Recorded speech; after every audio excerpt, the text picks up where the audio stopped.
Iman is like a mobile নাম্বারে ভুল হইলে তাহলে আর বাদ বাকি কোনো কিছু মানে ভুল নাম্বার ফোন দিচ্ছি তারপর আধা ঘন্টা গল্প করছি তাহলে কি কাজ হবে বা এটা অ্যাকাউন্ট নাম্বারের মতো অ্যাকাউন্ট নাম্বার ভুল হয়ে গেছে টাকা পাঠাই দিচ্ছি 10 লাখের জায়গায় 20 লাখ কাজ হবে না।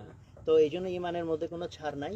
ইমানের আন্ডারস্ট্যান্ডিং ইজ ভেরি ইম্পর্টেন্ট। যদিও মেজরিটি মানুষ আমরা আজকে আধুনিক শিরক ব্যাপারটা বুঝি না, আধুনিক ইমানের সাথে সেকুলারিজমের সংঘাত আমরা বুঝি না। তো এটা একটা ইম্পর্টেন্ট জায়গা, যে কারণে আমাদের প্রচুর মানুষ আছে আমরা ইমান হারাই ফেলছি, বাট আমরা জানি না যে আমরা ইমান হারাই ফেলছি।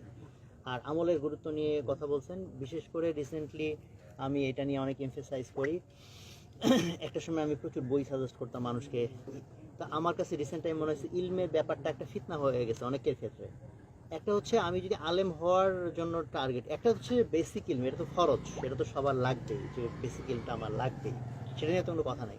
বাট এর বাইরে আমরা অনেকে আছে অনেক ঘাটাঘাটি করি, এই তফসির ঘাটতেছি, ওই হাদিসের রেফারেন্স হাতকে 8 টাকা না 20 টাকা একেবারে মানে রেফারেন্স সব বিতর্ক করতেছি।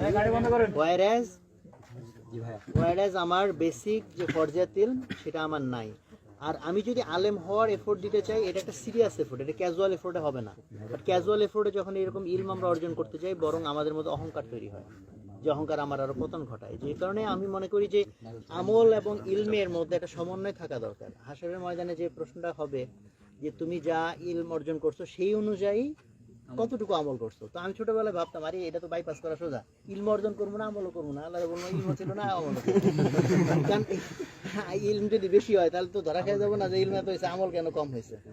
তো বাট এই প্রশ্নটার একটা হাকিকত রিসেন্ট টাইম আমার কাছে খুব ফিল হয়, সেটা হইতেছে যে আমি ইলম বাড়াইলাম বাট আমার আমল বাড়াইলাম না, তাইলে এটা একটা প্যাস খাওয়ার মতো বিষয়। কারণ তখন আমার ধারণা একটা অহংকার পয়দা করে দেয় মানুষ। ইলমের একটা গরম আছে, যে গরম আমল দিয়ে ঠান্ডা করতে হয়। এই জন্য আমলের যে গুরুত্বের কথা বলছেন, ফরজ নামাজ নয়, জিকির আজকার এবং গুনাহ থেকে বেঁচে থাকা। যদি বলা হয় যুবকদের জন্য পরহেজগারি কি, আমি বলবো গুনাহ থেকে বেঁচে থাকা।